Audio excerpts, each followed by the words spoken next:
सर्वप्रथम शास्त्रीय स्वरूप परमात्मा श्रीमद् भगवान महावीर स्वामी जी के पावन चरणों में वंदन नमन। आगम ज्ञाता आगम पुरुष परम श्रद्धेय उपाध्याय भगवान श्री जितेंद्र मुनि निवास साहब, आगम ऑनलाइन कक्षा के प्रणेता पूज्य उपाध्याय भगवान श्री रविंद्र मुनि निवास साहब एवं रत्नादि साधु साधु के चरणों में मेरा कोटि सह वंदन नमन। हम सब निरंतर गुरुदेव के मुखारविंद से जिनवाणी का लाभ ले रहे हैं और गुरुदेव के प्रति अपनी कृतज्ञता हम जिन शब्दों में व्यक्त करें जो नित्य प्रति आगम वासना का हमें लाभ प्रदान कर रहे हैं, तो आज गुरुदेव हमें आगम वासना का लाभ दें। उससे पूर्व हम सभी गुरु वंदना द्वारा अपने आराध्य उपाध्याय प्रवर को वंदन करेंगे और आज गुरु वंदना का लाभ ले रही है उप प्रवर्तनी महासती श्री सुमित्रा जी महाराज आदि।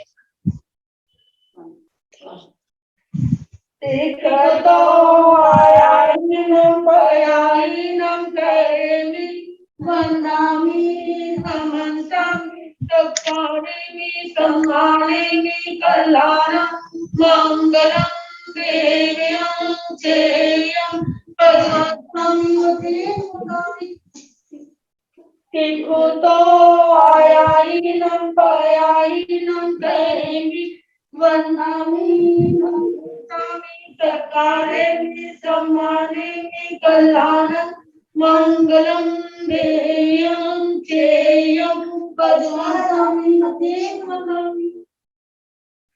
देखो तो आयाहीनं पयाहीनं करेमि वंदामि नमस्तामि सत्कारेमि सम्मानेमि कल्याणं मंगलम देयं चेयं पद्मासनं। साता जी सबको साता है। साता जी सुख साता जी। आचार्य सम्राट ध्यान योगी डॉक्टर पूज्य श्री शिव मुनि जी महाराज साहब के मंगल आशीर्वाद से और उपाध्याय प्रवर पूज्य गुरुदेव श्री रविंद्र मुनि जी महाराज साहब के कुशल मार्गदर्शन में ऑनलाइन क्लासेस हमारी चल रही है और निरंतर आगम वासना हमारे परम श्रद्धेय गुरुदेव उपाध्याय प्रवर श्री जितेंद्र मुनि जी महाराज साहब हमें प्रदान कर रहे हैं। यह आगम वासना निर्विघ्नता से चलती रहे, इसलिए प्रतिदिन साधु साधु वृंद द्वारा तपश्चर्या चल रही है और आज जिनकी तपश्चर्या है उनके नाम है दिव्य साधिका श्री रश्मि जी महाराज साहब की शिष्या डॉक्टर श्री प्रज्ञा जी, महासाध्वी श्री जगदीश जी महाराज की शिष्या दिव्य साधिका उप प्रवर्तनी महासाध्वी श्री रमेश कुमारी जी महाराज, प्रवचन भास्कर महासाध्वी श्री संतोष कुमारी जी महाराज, तरुण तपस्विनी महासाध्वी श्री समाजी महाराज, नेपाल गौरव डॉक्टर पूजा ज्योति जी महाराज साहब की शिष्या साध्वी पूनम जी महाराज साहब का व्रत है, साध्वी श्री करुणा जी महाराज उपाध्याय प्रवर अनुयोग प्रवर्तक पूज्य श्री कन्हैयालाल जी महाराज साहब कमल के शिष्य तपो के श्री संजय मुनि जी महाराज साहब का उपवास है, साध्वी श्री जया ज्योति जी महाराज उत्तर भारतीय प्रवर्तक पूज्य श्री विनय मुनि जी महाराज वाकिस के आइंदुल की तपस्या के भाव है, उपाध्याय प्रवर अनुयोग प्रवर्तक पूज्य श्री कन्हैयालाल जी महाराज साहब के कमल के शिष्य हैं, दिवाकर दीपिका संथारा साधिका गुरुणी मैया सुमित्रा कुमारी जी की शिष्या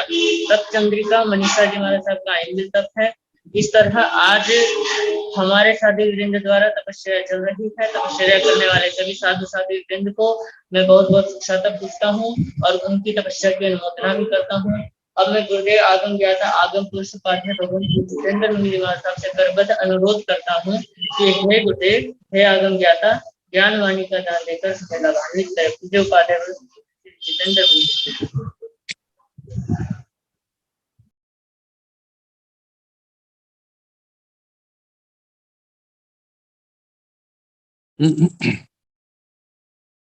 नमो अरिहंताण नमो सिद्धाण नमो आयुर्याण नमो ओवध्यायाण नमो लोय सव साहुण ऐसो पंच नमोकारो सब पाव प्रणासनो मंगलानंद संदेशिं परमं भवाय मंगलम। जिन शासन जिन वाणी सदा जयवंत हो, श्रमण संग सदा अविचल मंगल हो। मुक्ति को प्राप्त श्रमण भगवान महावीर स्वामी उनकी परम पावन कल्याणी भागवती वाणी वाचक प्रमुख श्री इंद्र भूति गौतम आदि गणधर भगवान युग प्रधानाचार्य परम पूज्य श्री सुधर्मा स्वामी जी महाराज, उनकी परम पावन पाठ परंपरा वर्तमान आचार्य ज्ञान योगी परम पूज्य श्री शिव मुनि जी महाराज एवं गुरुजन सबकी पावन चरण सोचों में मेरा अनंत अनंत बार वंदना नमस्कार। आगम परिषद में विराजमान वरिष्ठ मुनिराज,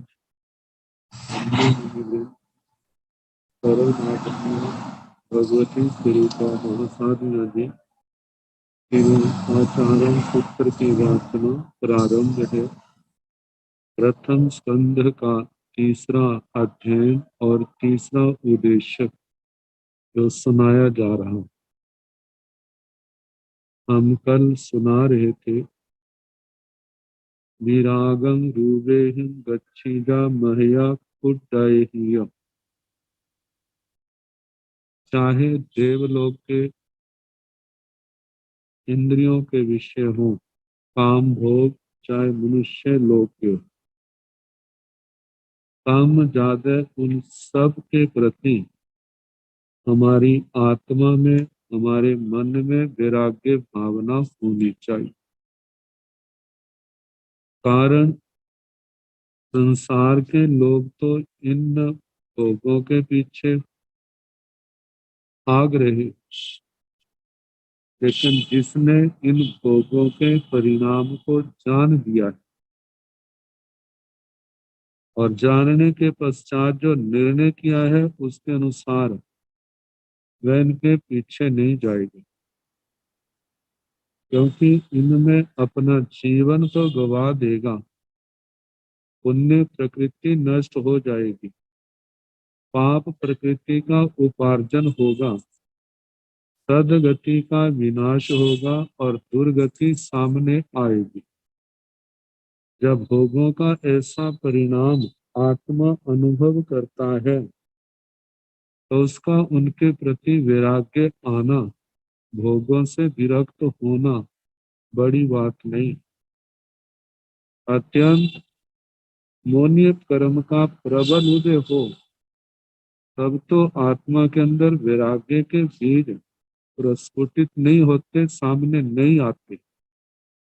लेकिन जब आत्मा का मौनी कर्म हल्का पड़ता है तो इनसे आत्मा विरक्त ही होता है, और जब उसका चिंतन चलता है आगमों को लेकर के, कुछ अपने अनुभव किए प्रसंग कुछ सुने सुनाए, तो कहा है कि आ गई परिणाय। इन जीवों की आगति को और गति को जब वो जानता है कि जीव कैसे शिखर पर पहुंचने वाला भी जब उसके पाप का उदय आता है, जिसके कारण असंयम मार्ग पर बढ़ता है, तो गिरते गिरते कहाँ तक पहुंच जाता है। तो बताया था गति आगति, जिसके अंदर शास्त्रों में श्री प्रज्ञापना सूत्र में बहुत अच्छे ढंग से भगवान ने बताया है।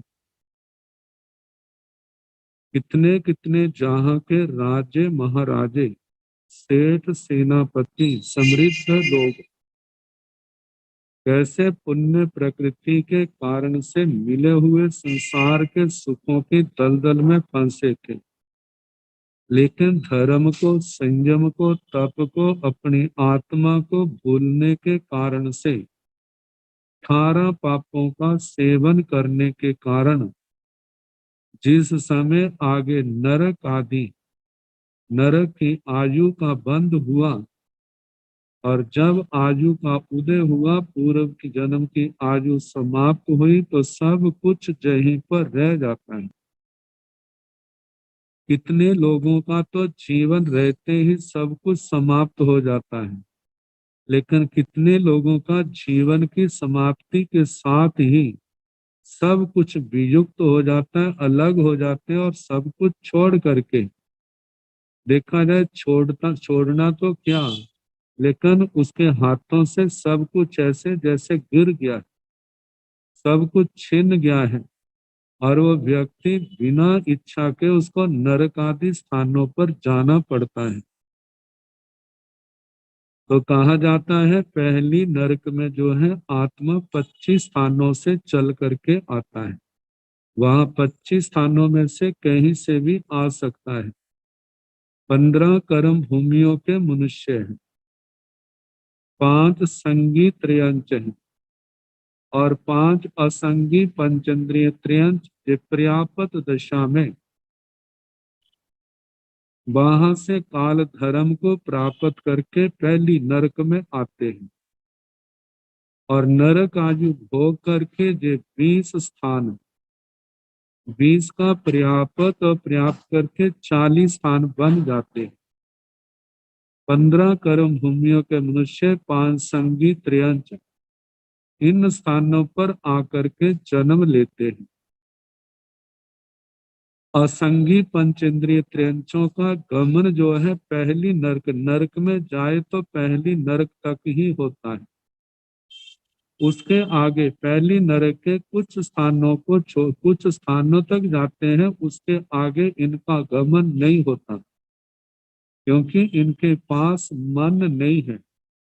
वाणी और शरीर के द्वारा ही ये पाप कर्म के बोझ से दब करके उन स्थानों में जाते और वहां पर इनकी ज्यादा से ज्यादा आयु जो है पल्योपम का असंख्यात्म भाग तक होती है और उसके आगे जाने वाले जीव हैं वो संगी त्रयंच संगी मनुष्य हैं। अब दूसरी नरक तक भुजपुर जो जीव है वो दूसरी नरक तक जा सकता है, उससे आगे नहीं। तो इस प्रकार दूसरी नरक में 20 स्थानों से जीव जाते हैं जिसमें 5 असंगी पंचेंद्रिय त्रयंच टल जाते हैं। तीसरी नरक में भुजपुर टलने के कारण से 19 स्थान रह गए। चौथी नरक में खेचर जो है तीसरी नरक तक जाता है, उससे आगे नहीं जाता, इसलिए एक स्थान चौथी नरक में 18 स्थानों से जीव आते हैं और जाते जो है वो 20 स्थान ही है, 20 का पर्याप्त और पर्याप्त करके 40 भेद हो जाते हैं। पांचवी नरक में जो है वहां 17 स्थानों से जीव जाते हैं, जहां पर स्थलचर जीव जो है वो चौथी नरक तक जाते हैं, उससे आगे नहीं। आगे उरपुर जो है 5वीं नरक तक जाता है, उससे आगे नहीं। तो इस प्रकार छठी नरक में 16 स्थानों से जीव जाते हैं और छठी नरक तक के नारकी जो है अपना भाव पूर्ण करके वे जीव 20 स्थानों में आते हैं। 15 संगीत, 15 कर्म भूमियों के मनुष्य, 5 संगीत त्रयंच। आगे स्त्री जाति जो मनुष्यों की मनुष्यनी है वो छठी नरक तक जा सकती है, इससे आगे नहीं। 7वीं नरक में जा तो 15 कर्म भूमियों के संगी मनुष्य हैं और वो भी कहा जाता है बज्जर ऋषभ नाराज संघान वाले हो वे ही उनमें से ही जा सकते हैं। और जलचर पंचेंद्रिय त्रयंचों में संगी में जलचर जो पुरुष जाति का है वे जलचर जा सकते हैं। तो 15 और 1 16 प्रकार के जीव जो है 7वीं नरक में जा सकते हैं। लेकिन 7वीं नरक के निकले हुए संगी पंचेंद्रिय त्रयंच तो बन जाते हैं, लेकिन वे मनुष्य आयु का बंद नहीं करते, मनुष्य गति में नहीं आते।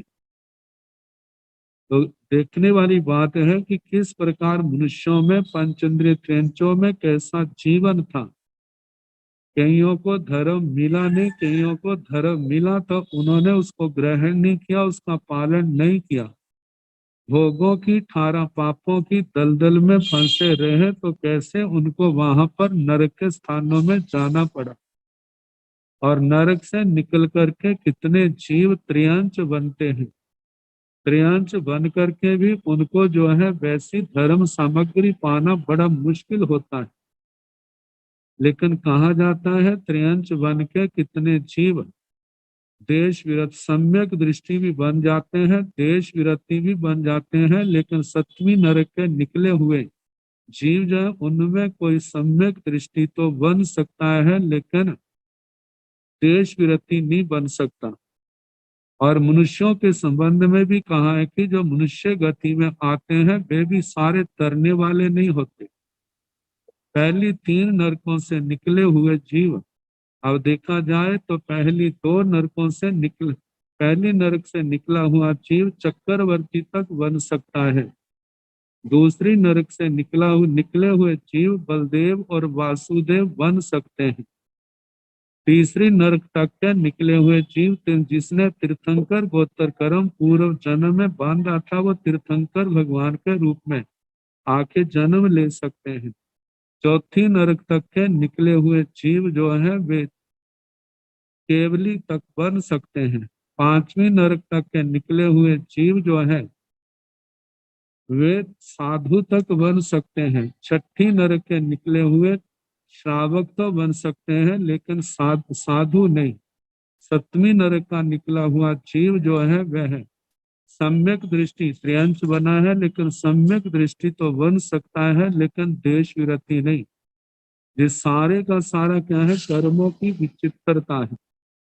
आगे भवनपति वाण व्यंत्र है, इनमें भी जो जीव है भवनपति वाण व्यंत्रों में 25 स्थानों 111 स्थानों से जीव आते हैं, जिनमें 15 कर्म भूमियों के जीव, 30 अकर्म भूमियों के जुगलीय और 56 अंतरद्वीप। ये 101 हो गए मनुष्यों के। 5 संगी त्रयंच और 5 असंगी त्रयंच, ये सारे पर्याप्त लेने। इनमें से जीव जो है काल धर्म को प्राप्त करके इन भवनपति वाण यंत्रों में जन्म ले सकते हैं, और वहां से काल धर्म को प्राप्त करे तो कर्मों की कैसी विचित्रता। इनमें से कोई मनुष्य भी बन सकते हैं, कोई त्रयंच भी बन सकते हैं, लेकिन मनुष्य बने तो कर्म भूमियों के ही मनुष्य बनते हैं। जुगलियों में अंतरद्वीपों में या अकर्म भूमियों में इनका जन्म नहीं होता। और जहां से काल धर्म को प्राप्त हुआ जीव जो है असंगी पंचेंद्रिय त्रयंचों में भी जन्म नहीं लेते। पृथ्वी पानी वनस्पति वादर, पृथ्वी काय बादर आपकाय बादर वनस्पति काय, इनके अंदर इनका जन्म हो सकता है। कहाँ पर वो देवता का रूप और कहाँ पर कर्म की विचित्रता के कारण से पृथ्वी काय अपकाय और वनस्पति काय के रूप में उनका जन्म होता है। तो ये सारा ही आगे देवलोकों में देखा जाए तो ज्योतिषियों में पहले देवलोक से लेकर 26वें देवलोक तक का सारी कर्मों की विचित्रता के संबंध में बताया है कि कैसे कैसे जीव कहाँ से जन्म लेते हैं और कहाँ कहाँ पर आकर के जन्म लेते हैं, अपना भव पूर्ण करके आके नया जन्म लेते हैं। ऐसे 5 स्थावरों का, 3 विकलेंद्रियों का, पंचेंद्रिय त्रयंचों का, असंगी का, संगी का, इन सब का गतागत के थोकड़े में गतागत के वर्णन में सारा वर्णन आता है। तो इन सब की गति को आगति को अच्छी तरह से परिणाय जान करके दो ही भी अंते ही अतिश माणे ही, जब वो विचार करता है आखिर दुर्गतियों का और सुगति का कारण क्या है। और जब वो इसकी ओर देखता है तो देखता है कि जितना राग द्वेष बढ़ता है तो आत्मा का पतन होता है, जितना राग द्वेष हल्का होता है उतना आत्मा का ऊर्ध्व गमन होता है। अब इस सब को जान करके वह राग द्वेष का ही अंत करने के लिए तत्पर होता है कि इस राग द्वेष का अंत कैसे किया जाए। तो उसके लिए जो ज्ञान दर्शन चरित्र तप की साधना है, और वह भी शल्यों से मुक्त होकर के जब करता है तो उसके राग द्वेष आदि जितने भी मोहनी कर्म के कारण से जो विकृतियां पैदा होने वाली हैं उन सबको नष्ट करते हैं। तो कहा जाता है अदृश्य माने ही, राग द्वेष का दोनों को ही अदृश्य करता हुआ, इनको नष्ट करता हुआ से वह जीव जो राग द्वेष को क्षय करता है, न छिज्जाई न भिज्जाई न डज्जाई न हम्माई कंचन सब लोय। सब लोय का मतलब सारे लोक में। कंचन, कंचन की छाया की है केन चित किसी के द्वारा भी। वह जीव जो राग द्वेष को खत्म कर रहा है, समाप्त करने जा रहा है, से न छिज्जाई, वह कहीं पर भी उसका छेदन वेदन नहीं किया जाता। न छेदन किया जाता है, न भिज्जई न भिद्यते, न भेदन किया जाता है, न दज्जई न दह्यते, न वो जलाया जाता है, न हम्माई न हन्यते, न वो मारा जाता है। कंचन सबलोय, सारे लोक में किसी भी जीव के द्वारा। क्योंकि आत्मा के जैसे राग द्वेष खत्म होते जाते हैं, आत्मा 18 पापों से निवृत्त होकर के संयम तप की आराधना करके आत्मा को निर्मल करता हुआ सिद्ध गति की ओर बढ़ता जाता है। जितना आत्मा निर्मल होगा, कर्मों के बंधन हल्के होंगे, सिद्ध गति की ओर बढ़ेगा। तो ये बद्ध बंधन आदि जितने भी परिताप संताप हैं, इन सब से मुक्त होता जाता है। तो इसलिए कहा जाता है, इन सब बातों को जान करके आत्मा को संयम तप के इसकी आराधना में आगे बढ़ना और एक लक्ष्य रखना कि मेरा मौनी कर्म खत्म हो जाए, घाती कर्म खत्म हो जाए। जब ये खत्म हो जाएंगे, फिर उसके बाद अघाती कर्मों को क्षय करने में आत्मा का कोई जोर नहीं लगेगा। उनको नष्ट करना तो आत्मा के लिए बिल्कुल सहज होगा। अब इसके आगे फरमाया जा रहा है, अवरेण पुपिंग न सरंति एगे किमसतीयं किम बागमीसं भासन्ति एगे इह मानवाओ जमसतीयं तमागमीसं। आवरेण, आगामी काल, भविष्य काल में क्या होगा। उबिन, भूतकाल में इस जीव का क्या हुआ। आने वाले समय में जीव क्या बनेगा। भूतकाल में जो जीव क्या था, ये प्रश्न उठता है। कहने सरंती एगे, कितने जीव ज्ञानावरणीय आदि कर्मों का प्रगाढ़ उदय होने के कारण से न सरंती, भूतकाल की कोई समृद्धि नहीं, भविष्य काल में भी अंधकार है। कुछ भी उनको अपने भविष्य के संबंध में बोध नहीं होता। मैं इस शरीर को छोड़ करके कहाँ जाऊं। इस शरीर को जब ग्रहण किया तो उससे पहले मैं क्या था, ये उनको कुछ भी स्मरण नहीं है। किमस तियं किम बागमीसं, इस आत्मा का अतीत क्या है, इस आत्मा का आगामी भविष्य काल क्या है। तो जहां पर भासंती एक इह मानवाव, इस संसार के अंदर कितने लोग ऐसा कहते हैं। भासंती, भाषंते, बोलते हैं, कहते हैं। एक इह, इस मनुष्य लोक में मानवाव मनुष्य क्या जमस तियं तमागमीसं, जो इसका अतीत है वही आगामी काल में हो। मतलब जो वर्तमान में है वह अतीत काल में था, जो अतीत काल में था वही वर्तमान में, जो वर्तमान में है वही आगामी काल में होगा, आने वाले समय में होगा। अब कहा जाता है जहां पर उन लोगों की मान्यता के अनुसार, जो जिसका जहां पर वर्णन किया जा रहा है कि जो पहले था अब है, जो अब है वो आगे होगा। मतलब जो पुरुष है, पूर्व जन्म में पुरुष था, इस जन्म में पुरुष है और आगामी काल में भी पुरुष ही होगा। और मानो इस जन्म में स्त्री जाति है तो पूर्व जन्म में वो स्त्री जाति था और आने वाले समय में वो स्त्री जाति ही होगा। कहा कि भाषंती एक इह मानव, इस संसार के अंदर एक ऐसी मान्यता है जिसका वर्णन जहां पर किया है कि जो इसका अतीत था वही वर्तमान है, जो वर्तमान है वही क्या होगा, आगामी काल होगा। तो इसके संबंध में आगे फरमाया है, नाय मठम नय आगमीसम अठं नियच्छन्ति तहा गयाऊ विहोय कप्पे एयाणु पसी निझोस इत्ता खबगे महेशी।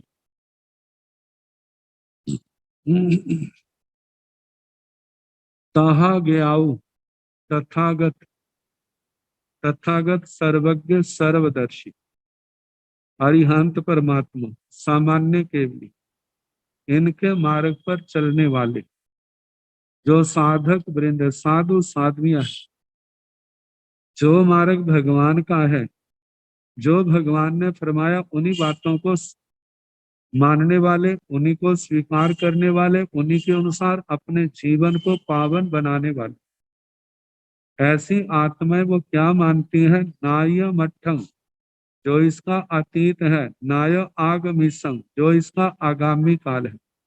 मतलब अतीत काल में, मतलब कहा जाता है जैसे पहले कहा कि जो अतीत में था वही वर्तमान में है, जो आगे जो वर्तमान है वही आगे होगा। कहा इस बात को जिन शासन में स्वीकार नहीं किया, कहा कि देह का लिंग परिवर्तन जो है ये कर्मों के अनुसार है। आत्मा पहले थी, अब है, आगे रहेगी, इसमें कोई दो राय नहीं है। लेकिन जो शरीर की उपाधियां हैं जो कर्म जनित हैं, ये जरूरी नहीं है जो पूर्व जन्म में पुरुष था इस जन्म में भी स्त्री हो, इस जन्म में भी पुरुष हो, और जो इस जन्म में पुरुष है वो आगे आगामी काल में भी पुरुष हो, ऐसा निश्चित नहीं है। पूर्व जन्म में स्त्री का रूप था, वर्तमान में भी स्त्री हो, ऐसा निश्चित नहीं है।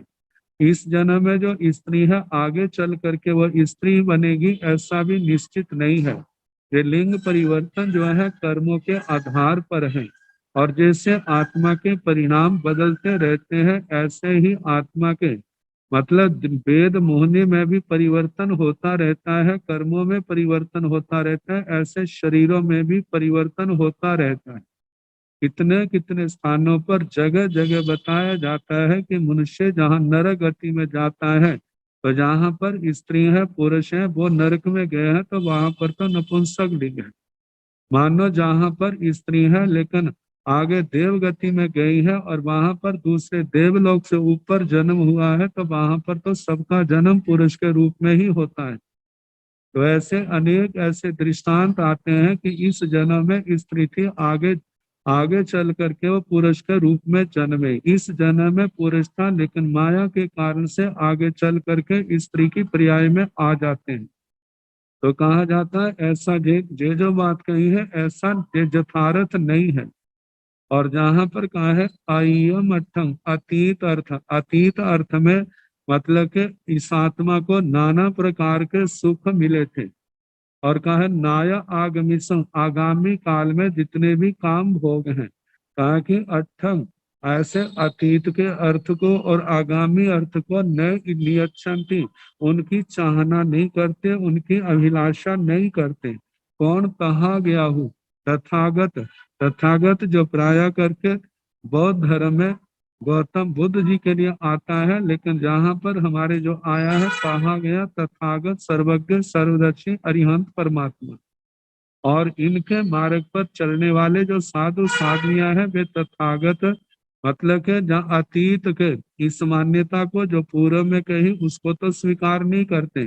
कहा जाता है कि नाय मठम नाय आगमी संग, एक बार जो अतीत में हो चुका है आगामी में ऐसा ही होगा ऐसा नहीं है। मतलब जो अतीत में था वर्तमान में भी वैसा ही हो, ऐसा एकांत निश्चित नहीं है। और जो वर्तमान है आगे नाया आगमी आगामी काल में भी ऐसा हो ऐसा निश्चित नहीं है। ये जो देह परिवर्तन लिंग परिवर्तन जो है ये आत्मा का कर्म के ऊपर है। कर्म जैसे जैसे उसके कर्म है ऐसा भी हो सकता है पूर्व जन्म में पुरुष है, इस जन्म में भी पुरुष हो, आगामी काल में भी पुरुष हो, ऐसा हो सकता है यदि उसके ऐसे कर्म है।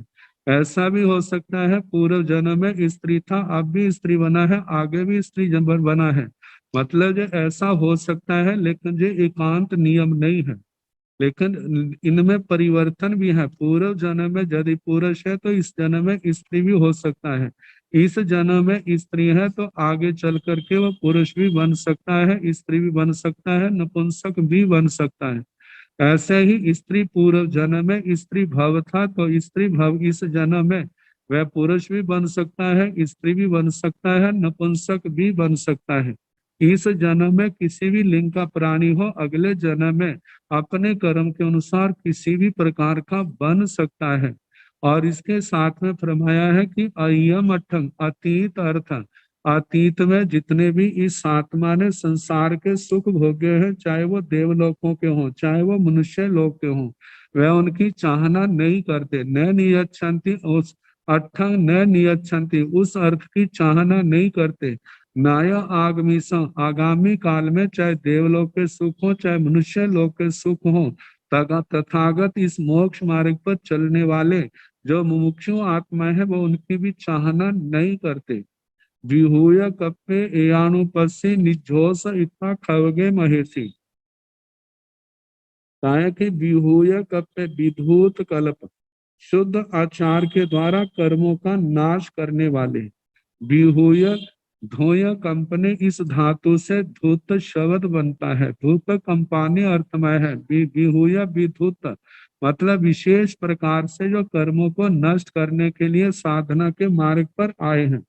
कर्मों को नष्ट करना, शुद्ध आचार का पालन करना ही जिनका कल्प है, जिनका आचार मर्यादा है, ऐसी पुण्य आत्माएं। कहा कि एयानुपस्सी इस प्रकार देखने वाले कर्मों का विनाश करने वाले।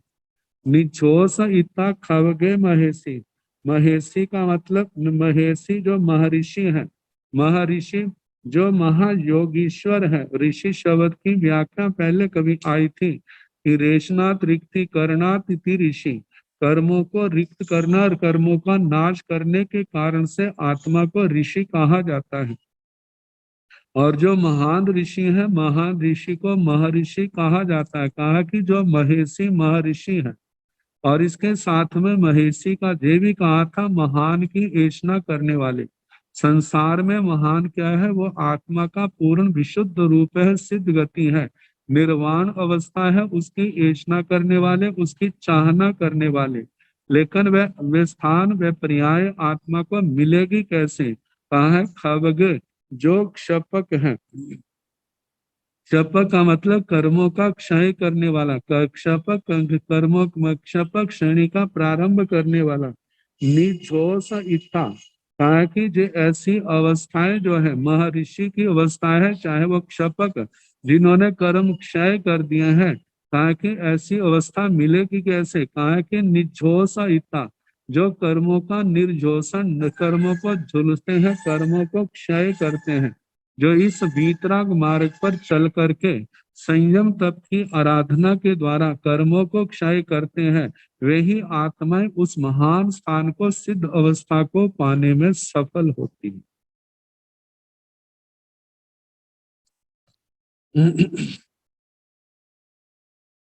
आगे बताया है का अरई ए आनंदे इत्थम पे अगहे चरे सबंग हासं परिचच आलीन गुत्तो परिवये पुरीसा तुममेव तुम मित्तं किम बहिया मित्तम इच्छसि। का अरई, अरति क्या है? ए आनंदे, आनंद क्या है? कहा जाता है जब आत्मा साधना के ऊंचे शिखरों पर पहुंचता है तो वो दुख से भी, अरति भाव से भी घबराता नहीं है। ये अरति उसके मानस स्थल पर कोई प्रभाव नहीं छोड़ करती, वह इतना आगे निकल गया है। कहा जाता है सुख की दीवार के ऊपर कोई पत्थर फेंकता है तो दीवार से टकरा के नीचे गिर जाता है, लेकिन दीवार के साथ चिपकता नहीं है। ऐसे ही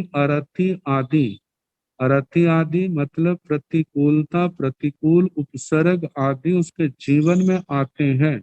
उस साधक के तो उन सबको समता से सहन कर जाता है, उसकी आत्मा के ऊपर कोई प्रभाव नहीं डालते, अपने ऊपर प्रभाव पड़ने ही देता। इतनी आत्मा के अंदर साधना में परिपक्वता है, ज्ञान में स्थिरता है। मतलब ज्ञान में इतनी आस्था है, जो भगवान ने कहा है पूर्ण रूप से सत्य है और चारित्र में ही परम आनंद मनाने वाला।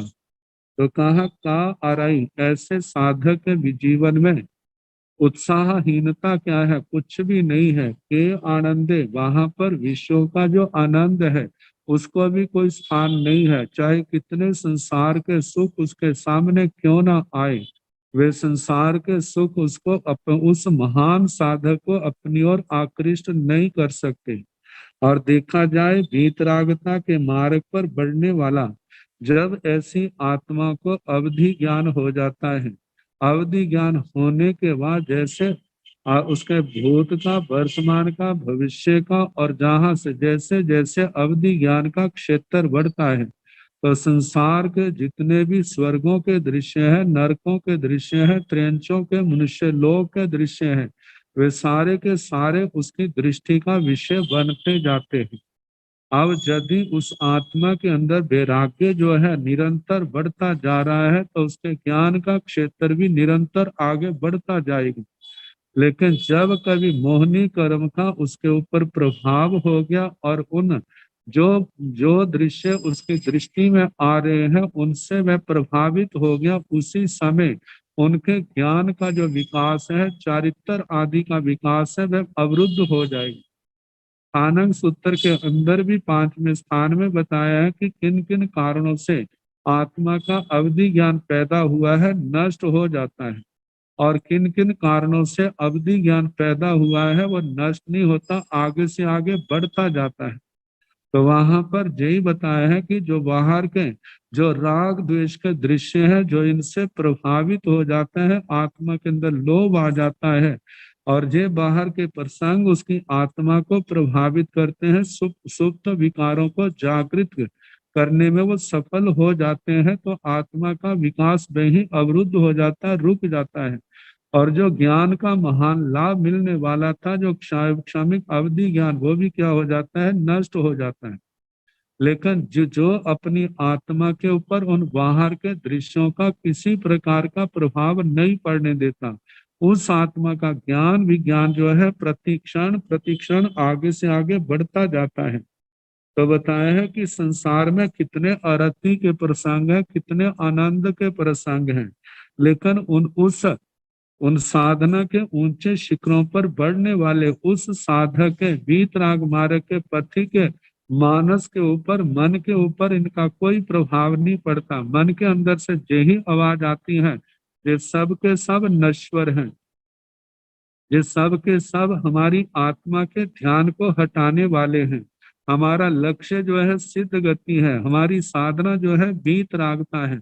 हमें किसी के प्रति राग नहीं करना, किसी के प्रति द्वेष नहीं करना, हमें पांचों इंद्रियों को जीतना है, पांचों इंद्रियों के विषयों में आसक्त नहीं होना, इनके अंदर फंसना नहीं है।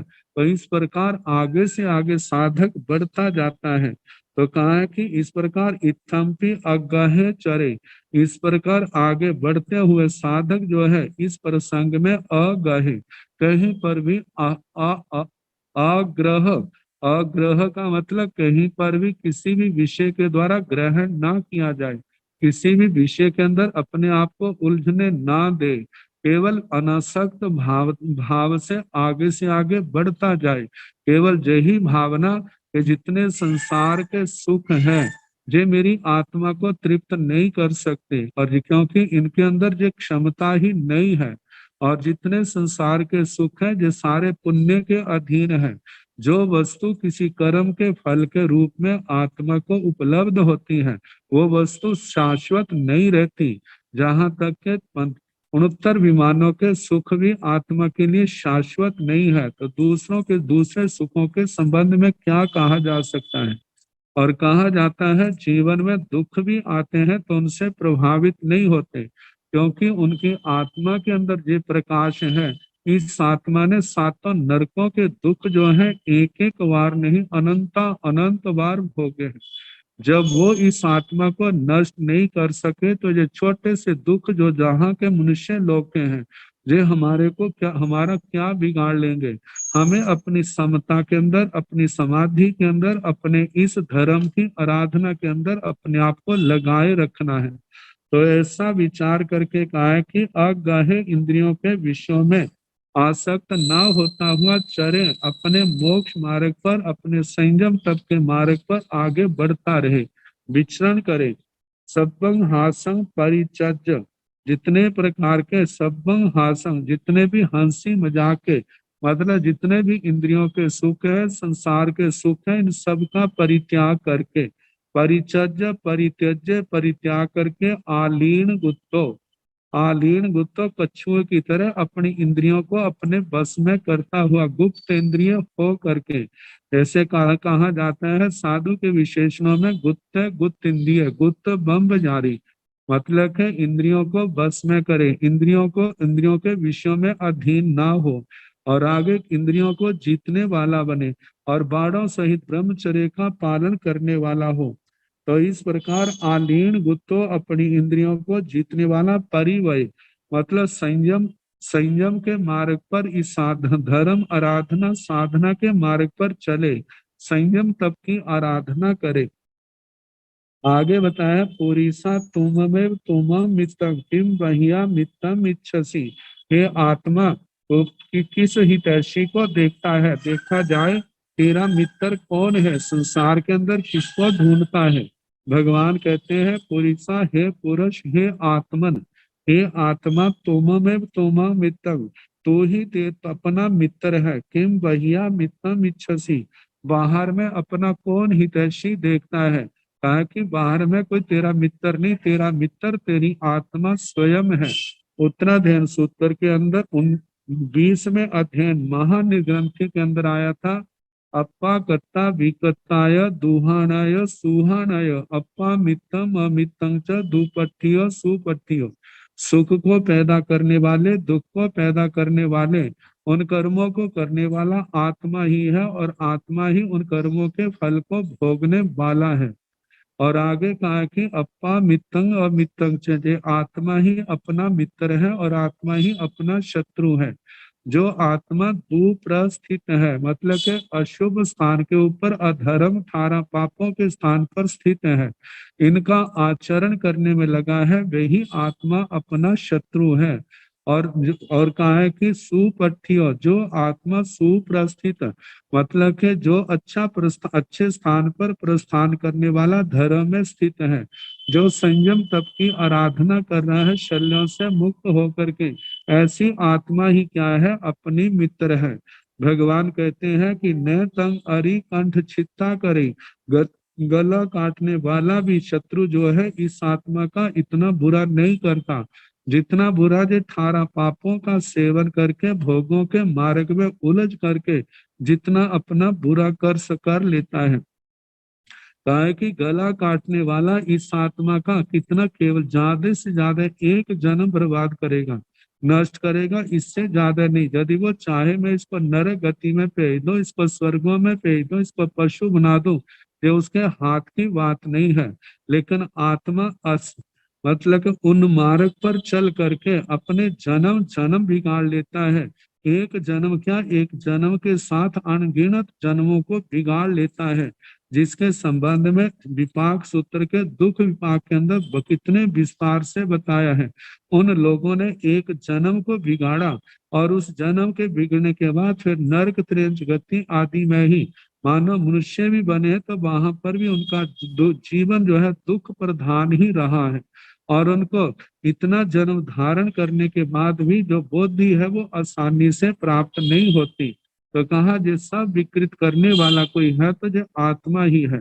और जिन आत्माओं को सन्मार्ग मिला, अच्छे गुरुओं की संगति मिली, और उनकी भगवान की वाणी को सुन करके अपने जीवन को संवार लिया, उनका जन्म जन्म सुधर जाता है। तो सुख विपाक का जो है अध्ययन, वो हमारे को इसके संबंध में अच्छा मार्गदर्शन करता है। तो इसलिए कहा जाता है हे आत्मा तू ही अपना मित्र है और तू ही अपना शत्रु है। तो जहाँ कहा जा रहा है पुरीसा, हे पुरुष, हे आत्मा तुममेव तुम मित्रम, तू ही अपना मित्र है। किम बहिया मित्रम इच्छसी, बाहर किस मित्र को देख रहा है, अपनी आत्मा को मित्र बनाओ। अपनी आत्मा मित्र कब बनेगी, जब ये आत्मा 18 पापों को छोड़ करके संयम तप रूप धर्म के मार्ग में आएगी। आगे फरमाया है, जंग जानिचा उच्चालयं तंग जानिचा दूरालयं, जंग जानिचा दूरालयं तंग जानिचा उच्चालयं, पुरीसा अत्तानमेवं अभिनिगिच्छ एवं दुःखापमुच्यसि, पुरीसा सत्यमेव अभिजानाहि, सच्चस आनाय से उवठिये मिहापि मारंग तरई सहियो धम्म मायाय सेयं समनुपस्सई। इस पाठ का अर्थ कल जैसे समय होगा उसके अनुसार कराने का प्रयास किया जाएगा। तो अब हम आज प्रश्न पत्र तो कोई नहीं आया, लेकिन तो हम जो कल्याण मंदिर सुना रहे हैं उसके संबंध में 17वां श्लोक, आत्मा मनीषी भी रयं त्वद भेद बुद्ध्या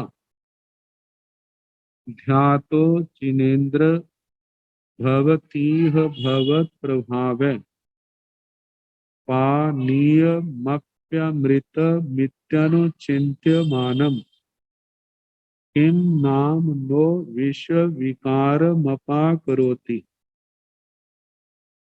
तारक हे जिनेन्द्र, राग द्वेष के विजेता उनमें इंद्र के समान। कि सामान्य केवली अरिहंत परमात्मा में ज्ञान में तो कोई अंतर नहीं होता, लेकिन बाह्य पुण्य प्रकृति में अंतर है। तीर्थंकर भगवान के तीर्थंकर गोत्र कर्म उदय होने के कारण से उनका प्रभाव दुनिया में ज्यादा है, उनका नाम ज्यादा है, उनके नाम से ये धर्म तीर्थ चल रहा है। सामान्य केवली का जो है वो तीर्थ, उनका तीर्थ नहीं है, वो तीर्थ के अंदर। तो कहा जाता है कि हे जिनेन्द्र, आत्मा जय आत्मा मनीषी भी रयम, अयम आत्मा जय आत्मा मनीषियों के द्वारा कहा जाता है मनीषा। मनीषा शब्द जो है बुद्धि के लिए आता है। मनीषा बुद्धि विद्यते चेषाम ते मनीषीण, मतलब जो जिनके पास जो बुद्धि है, जिनके पास, उनको मनीषी कहा जाता है। तो कहा मनीषी भी, जो तृतीया विभक्ति का बहुवचन है, मनीषियों के द्वारा, बुद्धिमानों के द्वारा। अयम आत्मा जे आत्मा त्वद भेद बुद्धिया, आपके साथ, त्वद मतलब आपके साथ, अभेद बुद्धिया अभेद बुद्धि से जब चिंतन किया जाता, ध्यातो ध्यान किया जाता है, जब अपनी आत्मा को आपके साथ देखते हैं, मेरी आत्मा में और आपकी आत्मा में क्या अंतर है, यदि वो कर्मों की उपाधियों को हटा दे तो भगवान की आत्मा में, हमारी आत्मा में किसी भी प्रकार का अंतर नहीं होगा। जितने आत्मा के प्रदेश भगवान अरिहंत परमात्मा के हैं, उतने ही इस आत्मा के हैं। जैसे ज्ञान दर्शन अब भगवान की आत्मा में है, ऐसे इस आत्मा के अंदर भी है।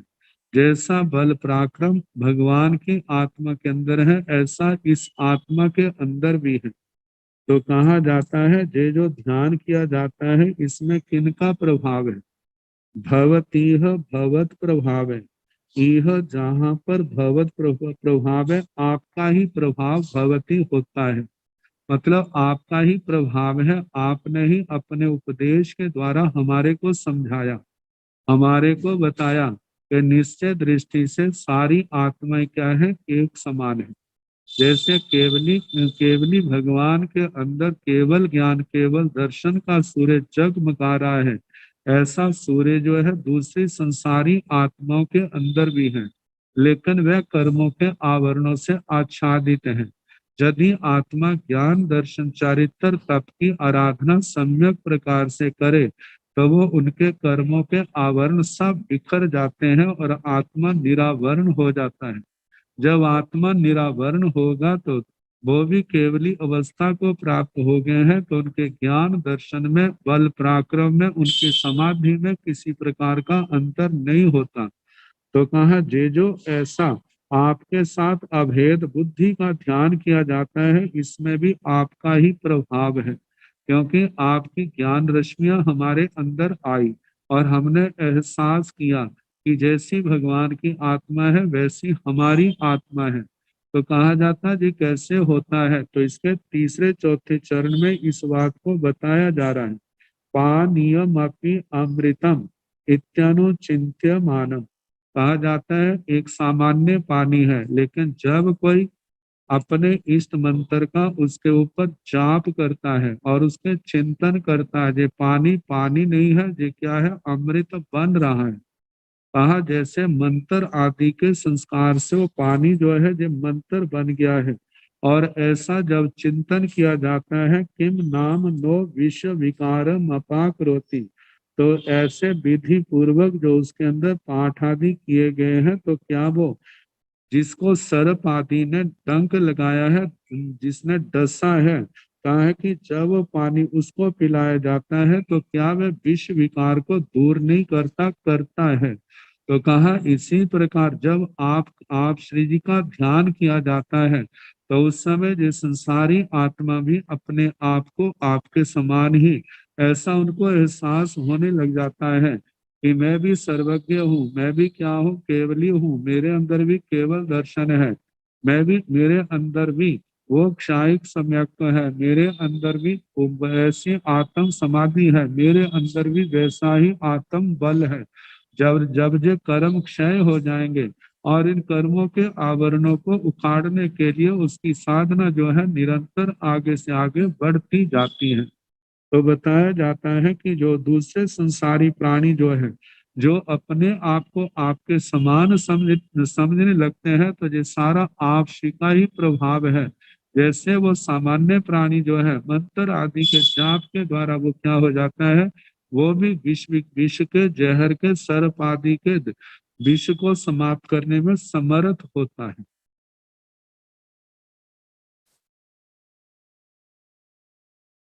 आगे आचार्य श्री सिद्ध सैन दिवाकर जी महाराज हमारे हैं। त्वामेव वीत तमसं परवादिनोपि नूनं विभो हरिहरादि धिया प्रपन्ना किं काच कामलिभिरीश सितोपि शंको नो गृह्यते विविध वर्ण विपर्ययेण। अब कहा है कि त्वामेव वीत तमसं परवादिनोपि नूनं विभो हरिहरादि धिया प्रपन्ना। विभो हे भगवन, नूनम निश्चय ही, परवादिनोपि, परवादी अन्य मतावलंबी लोग, त्वामेव आपको ही, आप कैसे हैं, बीत तमसम, बीत विनाशम प्राप्त या विशेषण इत गत गतं तमे अंधकारम, जिनका अज्ञान मोह आदि जो तमिस्सर अंधकार है, वे सारे का सारा जिनका नष्ट हो गया, ऐसे मोह अंधकार से रहित आप श्री जी को परवादियों ने इस रूप में स्वीकार किया है, आप हमारे हरि हो। हरि का मतलब नारायण, हर हो, हर का मतलब शिव।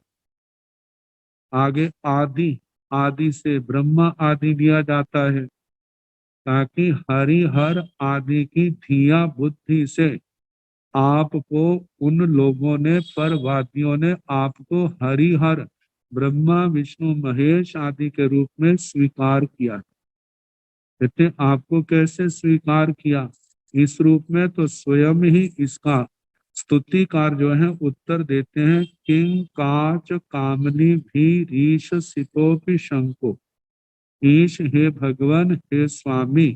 जैसे सितोपि शंखो, सित शंख मतलब सफेद रंग का है, लेकिन जो काच कामली भी, काच कामली वे लोग हैं जिनके आंखों में रोग है। अब आंखों में रोग है, जैसे किसी को पीलिया हो गया है, पीलिया होने के बाद जो चाहे सफेद हो, चाहे लाल हो, चाहे काला हो, चाहे पीला हो, सब कुछ उनको सफेद ही सफेद दिखाई देता है। ऐसे उनको पीला ही पीला दिखाई देता है, पीलिए रोग के कारण। ऐसे ही जिनकी आंखों के ऊपर काला मोतिया आ गया है, कोई सफेद मोतिया आ गया है, मतलब आंखों के रोगों से संबंधित जो दोष हैं, जब आंखों पर जैसा पर्दा आता है तो संसार के पदार्थ भी उनको वैसे ही रंग के दिखने लग जाते हैं, जबकि संसार के पदार्थ ऐसे नहीं हैं। ऐसे ही शंख तो श्वेत है, लेकिन आंखों के रोग के कारण से जैसा जिसको रोग है उस रोग के अनुसार किसी को सफेद दिखाई देता है, किसी को काला दिखाई देता है, किसी को पीला दिखाई देता है। कहा शंख तो जैसा है वैसा ही है, लेकिन अपने दृष्टि दोष के कारण से उनको वैसे दिखाई दे रहे हैं। इसी प्रकार नो गृह्यते विविध वर्ण विपर्ययम्, विविध नाना प्रकार के वर्ण रंग है, उनके विपर्यय मतलब किसी को कैसा दिखाई देता है, रंग की विपरीतता मतलब सफेद भी किसी को लाल रंग का दिखता है, किसी को पीले रंग का, किसी को काले रंग का। तो ये उनकी आंखों के दोष हैं।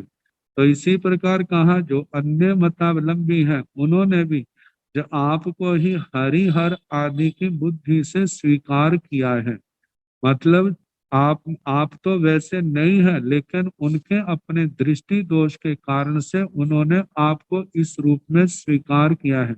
वास्तव में देखा जाए तो परमात्मा कौन है, भगवान कौन है, वे आप है जिनके अंदर किसी प्रकार का मोह का जाला नहीं है।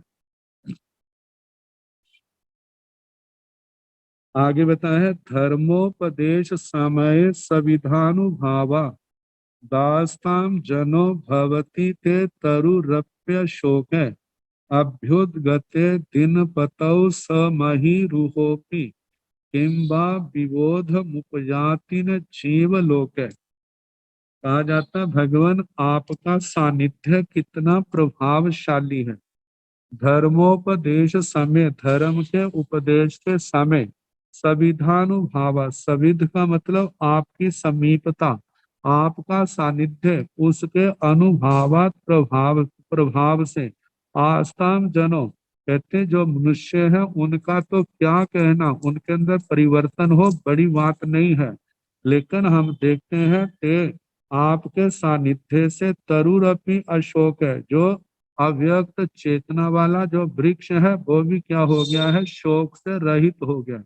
उसकी भी संज्ञा क्या पड़ गई, अशोक पड़। अशोक का मतलब किसी के अंदर शोक, जिसके अंदर शोक नहीं। कहा कि अव्यक्त चेतना वाला स्थावर एक वनस्पति काय अशोक बन सकता है, क्योंकि उस वृक्ष का नाम क्या है, अशोक वृक्ष। कहते वो अशोक हो गया है। तो दूसरे जो संगीय है, पंचेंद्रिय है, मनुष्य है या पंचेंद्रिय त्रयंच है, यदि वो शोक से रहित हो जाए, उनका जीवन, उनकी आत्मा ज्ञान दर्शन आदि के प्रकाश से जगमगा उठे, तो इसमें आश्चर्य की क्या बात है। कहते हैं अभ्युदगते दिन पतौ समहि रुहोपि किंबा विबोधम उपजाति न जीव लोके।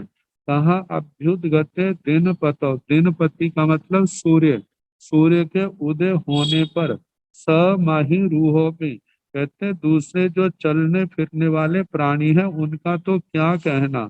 महिरूह वनस्पति को कहा जाता है, वृक्ष आदि, कहते हो वृक्ष आदि भी जो है किंबा विबोधम उपजाति न जीव लोक है, मतलब उन वनस्पतियों के साथ जितना जीव लोक है वो सारे का सारा विबोध को प्राप्त होता है, मतलब जाग उठते हैं। क्योंकि विप्राय करके देखा जाता है वनस्पतियों में कितनी वनस्पतियां सूर्य के उदय होने पर कैसे वो खिल उठती है, और सूर्य के अस्त होने पर कैसे वो मुरझा जाती हैं, ऐसे कितनी वनस्पतियां हैं वो सिकुड़ जाती हैं, पत्ते उनके इकट्ठे हो जाते हैं। कमल का तो जगत प्रसिद्ध है, कैसे सूर्य निकलने के ऊपर वह कमल खिल जाता है और अस्त होने पर वह सिकुड़ जाता है। तो कहा है कि ये सारे का सारा आपका प्रभाव है, आपकी समीपता का। कि आपकी समीपता में जो भी रहता है वो क्या है, एक दिन आपके समान ही बन जाता है। आपके सानिध्य में आने पर उनके रोग शोक आदि हैं वो स्वतः नष्ट हो जाते हैं। अब इसके आगे 20वां श्लोक आएगा, उसका फिर जैसे समय होगा सुनाने का प्रयास। नमो अरिहंताण, नमो सिद्धाण, नमो आयर्याण, नमो उगन्यायाण, नमो लोये संसाहुण, एसो पंच नमोकारो सब पाव प्रणसनो, मंगलानंत सम्य सिंह परमं हवै मंगलम।